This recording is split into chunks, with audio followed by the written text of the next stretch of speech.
Olá, meu irmão e a minha irmã que está aí me assistindo nesse momento. Desejo a você a graça e a paz do nosso Senhor Jesus Cristo nesse momento. Momento esse ao qual podemos nos debruçar sobre essa doutrina que tem sido tão prazerosa de vermos, que é a soberania de Deus, daquele tema que chamei de desfrutar da absoluta soberania de Deus. E meus irmãos, vocês já sabem que nós estamos falando sobre o poder soberano de Deus. Já falamos sobre as distinções desse poder, na semana retrasada. Na semana passada falamos sobre as características desse poder, mas hoje vamos falar sobre as esferas de ação, deste poder soberano. Em que áreas o Senhor age com a sua soberania? Aonde o Senhor está agindo soberanamente na minha e na sua vida? É isso que nós veremos hoje. Mas antes, meus irmãos, vamos orar ao Senhor nesse momento, agradecendo-lhe por sua santidade e misericórdia que tem se derramado por nós. Por isso, vamos para a fronte e vamos orar ao Senhor. Senhor Deus e Pai, te damos graças, ó Deus, por tua misericórdia, te damos graças, Senhor, pelas bênçãos que o Senhor tem derramado sobre nossas vidas. Te damos graças, Senhor, pelos 122 anos de nossa comunidade, ó Deus, de nosso trabalho, evangelizando o Agreste Pernambucano. Ó Deus, te louvamos, Senhor, te louvamos por podermos estarmos aprendendo a tua palavra. Isso é prova de que o Senhor está nos guardando e o Senhor está cuidando de nós. Ó Deus, nos ajuda a compreender essa doutrina que é para nós maravilhosa. É assim que nós choramos e te bendizemos em nome do teu Filho amado Jesus Cristo. Amém. Amém, meus irmãos? E, como eu disse, nós vamos falar sobre as áreas de ação da soberania de Deus, o poder soberano de Deus. A primeira dessas esferas de atuação do poder de Deus, que podemos citar aqui, é aquela que certamente vem em primeiro lugar em nossas mentes, ao pensarmos sobre a ação poderosa do Senhor, a ação de Deus na criação. Sem sombra de dúvidas, a sua obra mais maravilhosa, o pastor Herbert Campos, retrata a criação como o teatro da glória divina. Diante dessa inegável imensidão que é o poder de Deus, como Senhor e Criador, Davi, o rei Davi, afirma em 1 Crônicas, capítulo 29, versos 11 e 12, dizendo: Teu, Senhor, é o poder, a grandeza, a honra, a vitória, a majestade, porque teu é tudo quanto há nos céus e na terra. Teu, Senhor, é o reino, e tu te exaltastes por chefe sobre todos. Riquezas e glórias vêm de ti. Tu dominas sobre tudo, na tua mão a força e poder. Contigo está o engrandecer, e tudo dá força. Ao olharmos a criação, até os ateus podem, de maneira inegável, afirmar que existe um ser dotado de intelecto e poder infinitos por trás da criação. Ao observar a perfeição criacional, nós podemos ver em cada detalhe um aspecto de um ser inteligente. E ainda que os ateus prorroguem a não existência de um Deus, eles não podem negar que existe um arquiteto, que existe uma inteligência por trás da criação.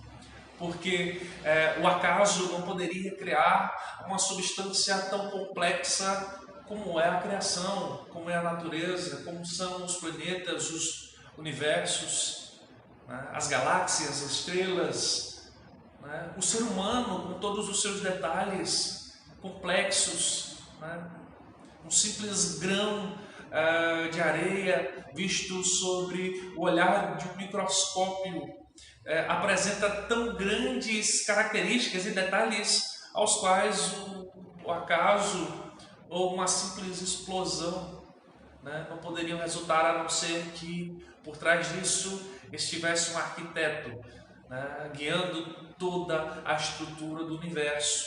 Por isso nós vemos que Davi declara isso de maneira fantástica: Teu, Senhor, é o poder, a grandeza, a honra, a vitória e a majestade, porque teu é tudo quanto há nos céus e na terra. A Ele pertence, Ele é o Senhor e Criador de todas as coisas. Vemos de maneira extraordinária a sua onipotência. E Davi também ainda, desta vez no Salmo 19, verso 1, diz ainda que os céus proclamam a glória de Deus e o firmamento anuncia as obras das suas mãos. Texto este que conhecemos, tendo que, meus irmãos, a beleza e a perfeição de detalhes anunciam de maneira gritante, de maneira gritante a obra de um Criador poderoso. E essa ideia, meus irmãos, é inegável. Muitos têm tentado negar a existência de Deus. Muitos têm tentado de maneira ferrenha tirar Deus da equação da criação, mas tem sido algo quase impossível. Ainda que eles digam que o Deus das Escrituras não existe, eles não podem negar que existe um ser soberano, um ser dotado de poder o suficiente para poder construir tudo, fazer tudo, como diz a temática de um arquiteto que possa desenhar cada detalhe, uma beleza perfeita, rica em detalhes, a obra de um Criador poderoso. E a negação, meus irmãos, dessa verdade torna o homem caído ainda mais culpado, como bem nos pronuncia Paulo ao escrever aos Romanos, capítulo 1, verso 19 até 22, que diz: pois o que de Deus se pode conhecer é manifesto entre eles, porque Deus lhe manifestou. Pois desde a criação do mundo, os atributos invisíveis de Deus, seu eterno poder e sua natureza divina, têm sido vistos claramente, sendo compreendidos por meio das coisas criadas, de forma que tais homens são indesculpáveis, porque tendo conhecido a Deus, não o glorificaram como Deus, nem lhe renderam graças, mas os seus pensamentos tornaram-se fúteis e os seus corações insensatos se obscureceram, dizendo: sábios tornaram-se tolos. Vejam, meus irmãos, esses homens que insistem em negar a existência de Deus, mesmo com tantas provas dentro da criação e com a própria criação, estes homens, diz as Escrituras, diz Paulo, são indesculpáveis, porque tem as provas visíveis de um autor e se recusam a crer nele. Tudo foi feito com o simples pronunciar de sua palavra, como diz lá em Gênesis. O Senhor disse: faça-se, e tudo se fez. O Senhor falou: haja luz, e houve luz. Ele disse: faça-se, e tudo aconteceu conforme a sua vontade e suas especificações.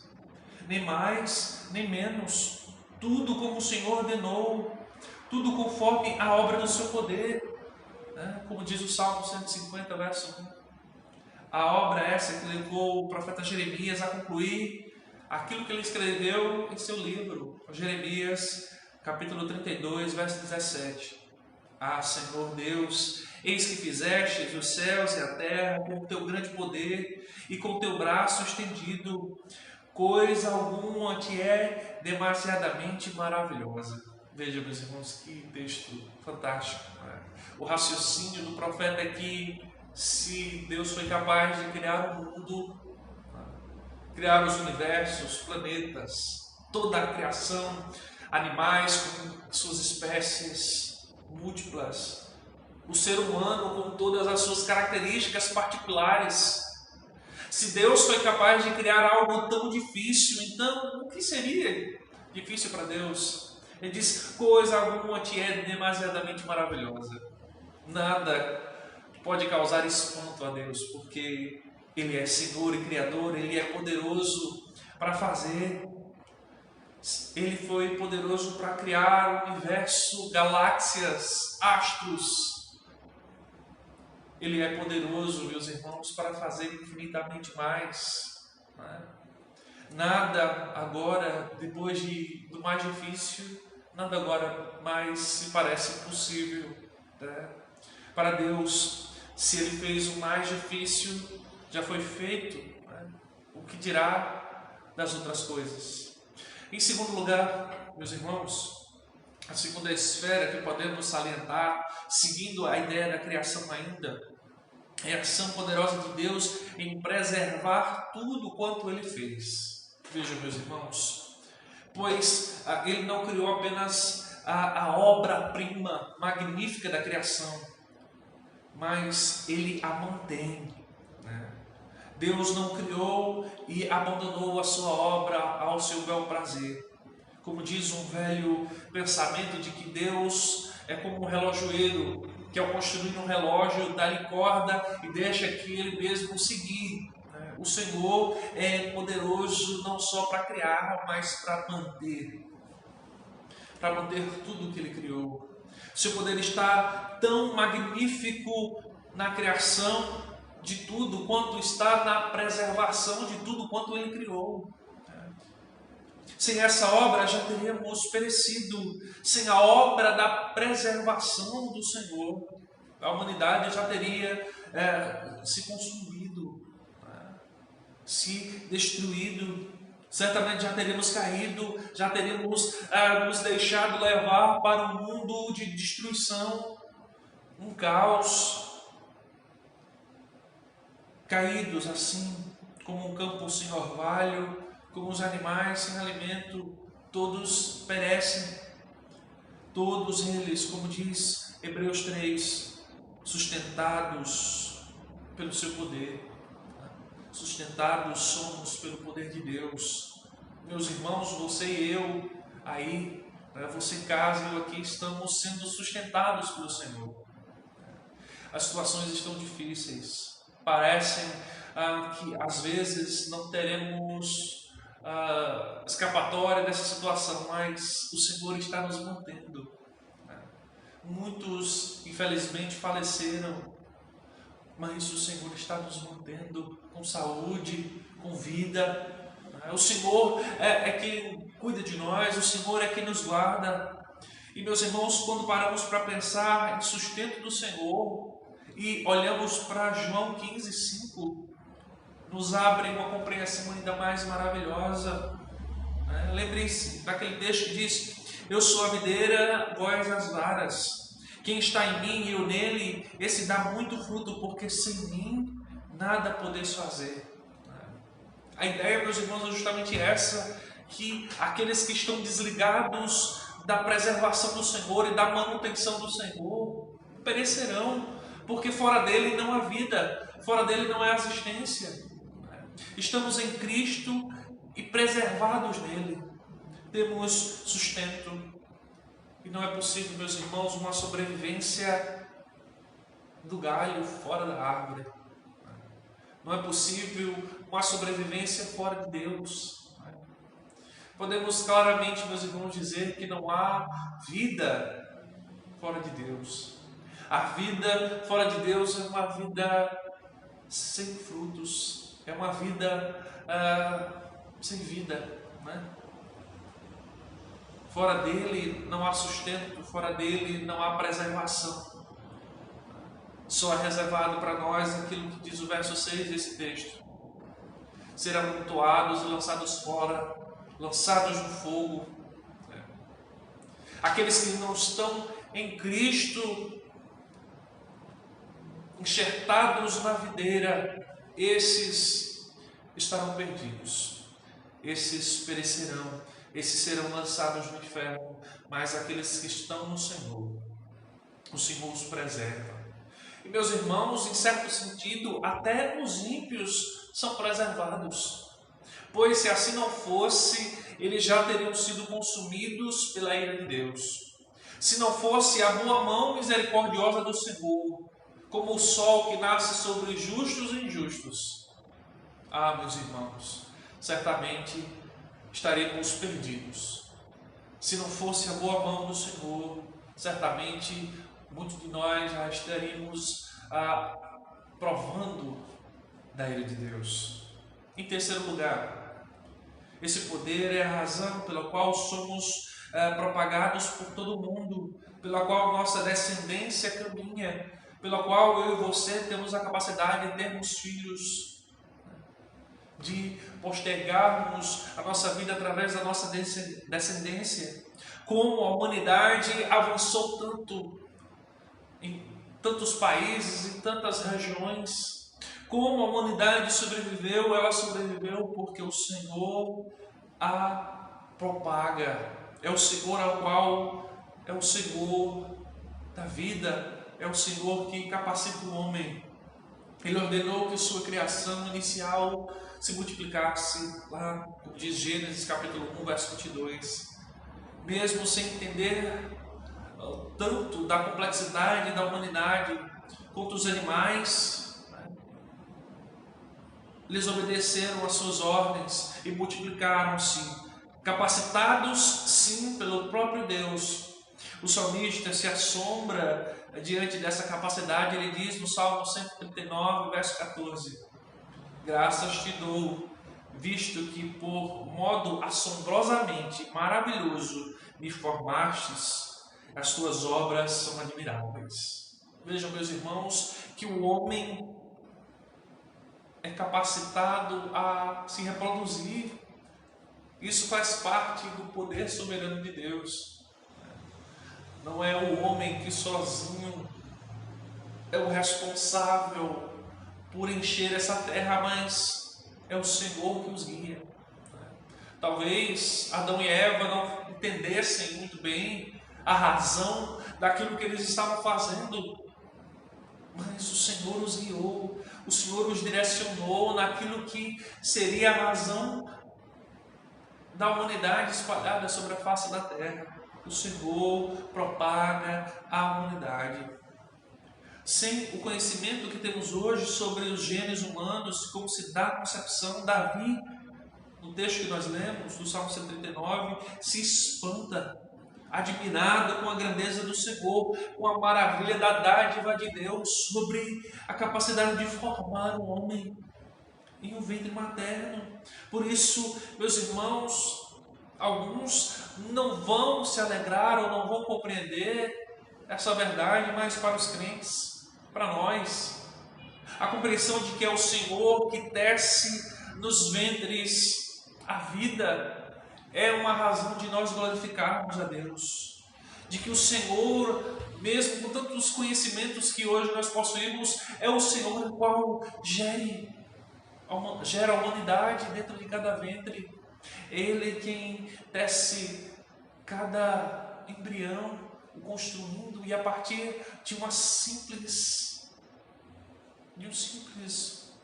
ovário e um espermatozoide criar vida, e a vida se formar dentro de um ventre materno, e aquele ser crescer e se desenvolver. Meus irmãos, isso é maravilhoso.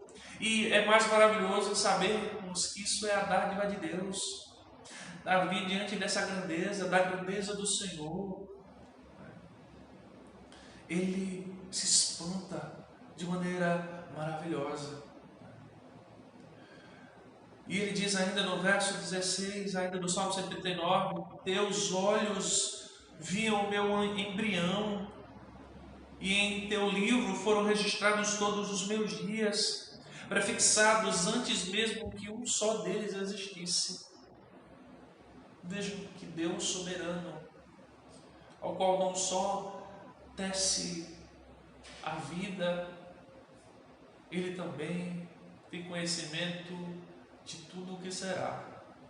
Ele tem o conhecimento de tudo aquilo que será da vida daquele ser, e ele o guia, porque ele é quem desenvolve a vida, né? E também após a concepção é o Senhor também quem cuida, que mantém, como já vimos, é o Senhor quem os mantém. E meus irmãos, em quarto lugar, Deus não só criou, nem só preserva e propaga a vida, Ele também é o responsável por dar movimento a tudo que existe. Aquele que deu a vida também é o motor dela. Paulo, escrevendo aos politeístas gregos, né, lá em Atos, capítulo 17, verso 28, explica que em Deus vivemos, nos movemos e existimos. Vejam que fantástico essa informação. Em Deus vivemos, nos movemos e existimos. Nada está acontecendo neste momento fora de Deus. Ele está ativamente participando das nossas vidas, assim como de todos os seres viventes, de tal maneira que não há um só movimento que seja separado de Deus, de que Ele não esteja agindo, de que Ele não esteja agindo com a sua soberania nesse momento, com o seu poder. É o seu poder, como já disse, que move todas as coisas. Como nos diz o Anthony Hoffman, ele diz: em cada movimento que fazemos somos dependentes dele, de Deus. Não podemos levantar um dedo à parte da vontade de Deus. Vejam, meus irmãos, como o nosso Deus é soberano a ponto de criar todo o universo e ter controle sobre todo esse universo. Vejam que maravilha, meus irmãos, que maravilha é essa de podermos entendermos e compreendermos toda essa maravilha de que nada ocorre fora do Senhor, que nada acontece fora do seu querer e da sua vontade. Esse, meus irmãos, é o nosso Deus. Esse, meus irmãos, é a dádiva maravilhosa do nosso Senhor. Aquilo que a filosofia chama de o primeiro motor, ou seja, aquilo que deu início ao movimento do universo. Deus o é. Aquilo que a filosofia se questiona sobre o que teria dado movimento ao mundo e ao universo, Deus o é. Que maravilha, né, meus irmãos? Deus é. Deus é esse motor, Deus é esse que dá movimento. Ele é a causa de todo movimento, desde o bater das asas de um beija-flor aos movimentos circulares dos planetas. Tudo, meus irmãos, é obra de sua mão.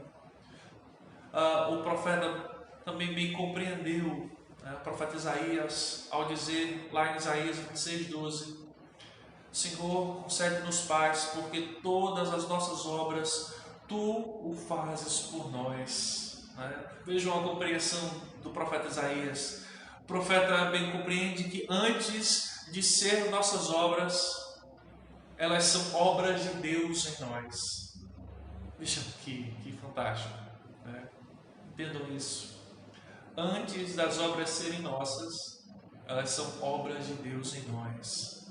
Deus agindo em nosso favor, Deus agindo em nossas vidas, tanto com as coisas difíceis e ruins para nós, mas ainda assim, isso é a mão do Senhor movimentando todo o universo. E nada, meus irmãos, nada escapa da mão do Senhor. Nada escapa da sua vontade, do seu poder. Meus irmãos, e como essa informação deve causar em nós um alívio tremendo em saber que Deus jamais será pego de surpresa, de que Deus tem em suas mãos o controle de tudo, não só a capacidade de criar, mas de manter, não só a capacidade de manter, mas a capacidade de propagar aquilo que Ele criou através das gerações. E também de mover. Ele é quem move tudo. A minha vida, a sua, o tempo, tudo está sob o seu controle, meus irmãos. Em quinto lugar, podemos ver o agir soberano de Deus nas esferas dos governos e autoridades, sejam elas espirituais ou as do mundo. Se Ele é todo-poderoso e fonte de todo poder, então faz sentido quando Paulo fala aos Romanos, capítulo 13, verso 1, que não há autoridade que não proceda de Deus. E as autoridades que existem foram por eles ou por Ele instituídas. Sobre o seu poder está o refreamento de tudo aquilo que a quem foi dada autoridade, sejam espirituais, e quando me refiro a espirituais, me refiro, meus irmãos, à ação de Satanás. Imaginem, meus irmãos, se o Senhor não estivesse refreando a ação de Satanás. Ele é aquele que amarra o valente, é aquele que tem sob o seu controle a mão de Satanás. Satanás é um ser limitado, ilimitado por Deus. Ele só pode ir até onde Deus permite, nem um centímetro a mais. Nas palavras de Martinho Lutero, Satanás é o cachorro na coleira de Deus. Vejam, meus irmãos, que Deus é esse? Que Deus poderoso, que Deus é esse que tem o controle de todas as coisas, até daquilo que nós achamos que porventura está fora do seu controle, Ele tem em suas mãos. Muitas vezes, e vimos isso quando estudamos sobre batalha espiritual, que Satanás está sob o controle de Deus. É o cachorro preso na coleira de Deus, como diz Lutero. Vemos em Jó também a ação de Satanás contra Jó. O seu desejo em Jó é a representação, meus irmãos, em parte, daquilo que Satanás pretende e desejaria fazer na vida de toda a humanidade. Tirar-lhe tudo, arrasar-lhe a vida e a saúde, destroçar-lhe por completo. Mas o Senhor não deixa. O Senhor não permite que Satanás haja fora do seu controle. Não permite que Satanás empodere todo o seu ódio contra a humanidade. Satanás está sob o domínio do Senhor. É Ele que nos livra do laço do passarinheiro. É Ele que nos livra da peste perniciosa. É Ele que nos faz descansar à sombra do Altíssimo, à sombra do Onipotente. Meus irmãos, se Ele pudesse, se Satanás pudesse nos ferir, como disse, certamente estaríamos perdidos. Mas o Senhor nos protege. Ele refreia a ação de Satanás, mas também o Senhor a permite para que o seu poder, o seu plano e seu projeto se conclua. Ou seja, as ações de Satanás também estão dentro do projeto de Deus, do plano de Deus. Deus não é pego de surpresa, meus irmãos. Não tentem pensar que Deus é alguém que é pego de surpresa e no afã de não ter mais o que fazer, Ele simplesmente permite. Não. Nosso Deus é Senhor de todas as coisas.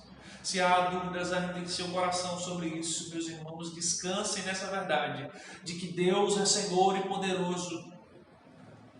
E, meus irmãos, não só as potestades espirituais, mas também as autoridades carnais do mundo, a humanidade e aqueles ao qual o Senhor revestiu de autoridade estão sob o seu controle, estão sob a autoridade de Deus, porque também dele provém a autoridade. Lembrem-se das palavras de Pilatos a Jesus e da resposta de Jesus a Pilatos, quando lá em João capítulo 19, versos 10 a 11, Pilatos diz então, Pilatos advertiu, tu te negas a responder-me? Não sabes que eu tenho autoridade para te libertar e poder para te crucificar? E, meus irmãos, vejam a resposta de Jesus. Vejam a resposta daquele que é o próprio Deus encarnado. Ao que Jesus lhe afirmou, não terias qualquer poder sobre mim, se não te fosse dado de cima. É de Deus, meus irmãos, que procede todo o poder e toda a autoridade. Não há homem que possa superá-lo ou resistir-lhe. Como diz Jó, capítulo 9, verso 4, sua sabedoria é profunda, seu poder é imenso. Quem tentou resistir e saiu ileso? Vejam, meus irmãos, a compreensão de Jó, de que sentiu na própria pele a soberania de Deus agindo na sua vida. E nós, meus irmãos, o que precisa acontecer mais para que nós creamos na soberania de Deus? O que precisa mais? Outra pandemia? Um enxame de gafanhotos? O que? O que? Meus irmãos, para que nós compreendamos quem Deus é, em poder e autoridade, porque Deus, o Senhor, é definitivamente toda a fonte de toda autoridade e poder, dos quais, meus irmãos, ainda não vimos um décimo. Né? Se você, assim como eu, tem se espantado ou se espantou com as questões que têm acontecido no mundo, com essa pandemia, né? Como um simples vírus, né? Como disse o querido pastor, um simples vírus que pode ser morto, né? Com água e sabão, pôde colocar o mundo inteiro de joelhos prostrado, né? E a igreja prostrada diante de um simples vírus. Né? Se isso não é prova da soberania do Senhor, da mão do Senhor, então, meus irmãos, o que mais precisa acontecer? Não vimos ainda tudo isso, né? Com todo esse espanto, com todas as vidas que foram ceifadas, meus irmãos, não vimos certamente nenhum décimo do poder de Deus, nenhum décimo da capacidade daquele que criou todo mundo, todo o universo, o cosmos, com o poder da sua palavra. Como diz ainda Jó, e eu termino com ele, Jó 26, verso 14: isso tudo é apenas a borda das suas obras. Um suave sussurro é o que ouvimos dele, mas quem poderá compreender o trovão do seu poder? Que texto maravilhoso, né? E é com ele que nós encerramos, meus irmãos. Próxima semana estaremos aqui falando um pouco mais da soberania de Deus, do poder soberano de Deus. E meus irmãos, que Deus possa nos preencher com essa certeza de que Deus está e tem, né? Não só está, mas tem o controle de todas as coisas. Deus abençoe vocês, meus irmãos, e se puder, ore mais uma vez comigo, encerrando esse momento, cubra sua fronte e oremos juntos. Bondoso Deus e amado Pai, te ofertamos as nossas vidas, Senhor. Queremos te agradecer, Deus, por tudo que o Senhor tem feito, nos mostrando a tua mão, Senhor, que não sejamos como aqueles insensatos, indesculpáveis, Senhor, que ao perceberem a criação não conseguem te glorificar. Que nós possamos, ó Deus, te glorificar, Deus, por tua revelação geral. Possamos te glorificar, Deus, também por tua revelação pessoal, ao qual o próprio Deus vem a nós e se revela. Se manifesta a nós, se encarna, habita com o povo imerecedor. Ó Deus, louvado, engrandecido seja teu nome, Senhor. É assim que nós te oramos em nome do teu Filho amado Jesus Cristo. Amém. Amém, meus irmãos.